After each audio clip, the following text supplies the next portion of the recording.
সাংবাদিক জগৎ এবং সাংবাদিক অঙ্গন একটা রাষ্ট্র বিনির্মাণে এবং সেই রাষ্ট্রের গণতান্ত্রিক চর্চা এবং সেই রাষ্ট্রের উন্নতি অগ্রগতির প্রয়োজনে তাদের ভূমিকাকে বলা হয় একটা দর্পণের মতো। দর্পণের পরিচয় সম্পর্কে আমরা সবাই জানি। আপনি আয়নার সামনে দাঁড়ালে আপনি যেমনটা ঠিক তেমনটাই আপনাকে দেখাতে হবে, সেটাকেই আপনি আয়না মনে করেন।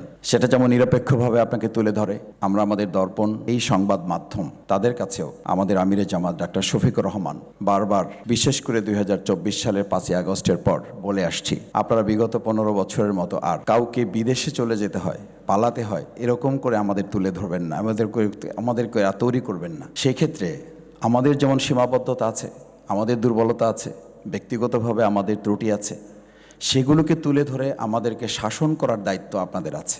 বাংলাদেশ জামাত ইসলামী মনে করে শাসন করার এই দায়ভারটি আপনাদেরকে গ্রহণ করতে হবে অত্যন্ত ন্যায় নিরপেক্ষতার সাথে। একটু আগে আমাদের সামনে যে কথা শুনেছি যে আপনারা আমাদের কেউ হবেন না, কিন্তু আমি আপনাদের কাছে একটা আহ্বান রাখতে চাই, আপনারা অবশ্যই বাংলাদেশের হবেন, অবশ্যই আপনারা বাংলাদেশের হবেন। আমি অনেক সময় কাউকে বলতে শুনি, উপর হেডলাইন লেখা থাকে, আমাদের স্থানীয় পত্রিকাগুলো লেখা থাকে আমরা নিরপেক্ষ নই, বাংলাদেশের পক্ষে।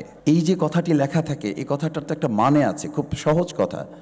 আমরা নিরপেক্ষ নই, আমরা বাংলাদেশের পক্ষে। আমিও আপনাকে বলি, আপনারা যারা আছেন আপনারা নিরপেক্ষ নন, কেউ নিরপেক্ষ নয় বাংলাদেশে। সাধারণ একজন মানুষ, একজন সম্মানিত রিকশাওয়ালা, তারও একটা পক্ষ আছে, সেই পক্ষটা হচ্ছে আমরা বাংলাদেশের পক্ষ। আমরা বাংলাদেশের পক্ষ হয়ে যদি কাজ করি, আমি খুব দৃঢ়ভাবে বিশ্বাস করি আমরা এই কাজটি এগিয়ে নিতে পারবো।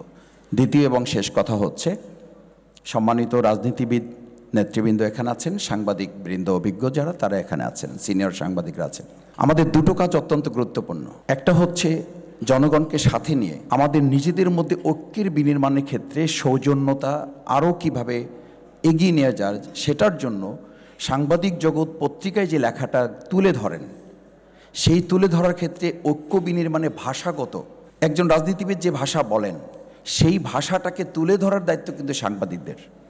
আমি আমেরিকার ছোট একটা ঘটনা অনেক সময় বলি যে একজন মুসলিম পর্যটকের হাতে সেখানকার একটা কুকুর খুন হয়েছে, একটা কুকুরকে মেরে ফেলা হয়েছে, কিন্তু সেই কুকুরটা মারা হয়েছে একটা নবজাতককে রক্ষা করতে গিয়ে। তিনি কুকুরটা মেরেছিলেন এই আশায়, এই শঙ্কা থেকে মেরেছেন যে নবজাতকটাকে রক্ষা করতে হবে, কিন্তু আমেরিকার পত্রিকায় কিন্তু প্রকাশিত হয়েছিল, ইন্টেনশনটা হচ্ছে এই যে সে খুব সাহস করে তার কাছে সাক্ষাৎকার দিয়েছিল যে হ্যাঁ, আমি এই নবজাতককে কুকুর থেকে রক্ষা করেছি এবং সেটা করতে গিয়ে কুকুরটাকে আমাকে মারতে হয়েছে। কিন্তু পরের দিন পত্রিকায় হেডলাইন হয়েছিল, আমেরিকার মাটিতে একজন মুসলিম যুবকের হাতে একটা কুকুর খুন। বাট কেন খুন হলো, সেই কথাটাকে কিন্তু আড়াল করে দেওয়া হয়েছে একটা হেডলাইনের মাধ্যমে। যদিও ভিতরে স্টোরিটা ঠিক আছে, কিন্তু একটা হেডলাইন মানুষকে চমকে দিয়েছে এবং বিভ্রান্ত করেছে। আমি শুধু একজন নাগরিক হিসাবে, জামাত ইসলামী হিসাবে না, জামাতের প্রতিনিধি হিসাবে না, বাংলাদেশের একজন সাধারণ মানুষ হিসাবে আমার সংবাদ মাধ্যমের কাছে অনুরোধ থাকবে, আমাদের উপস্থাপনাটা যেন অ্যাকোমোডেট হয়, আমাদের উপস্থাপনাটা যেন নিরপেক্ষ না হয়ে বাংলাদেশের পক্ষে হয়, জনগণের পক্ষে হয়। তাহলে আমাদের আয়োজন সফল সার্থক হবে এবং ভবিষ্যতেও আমরা আরও এক ধাপ এগিয়ে যেতে পারবো।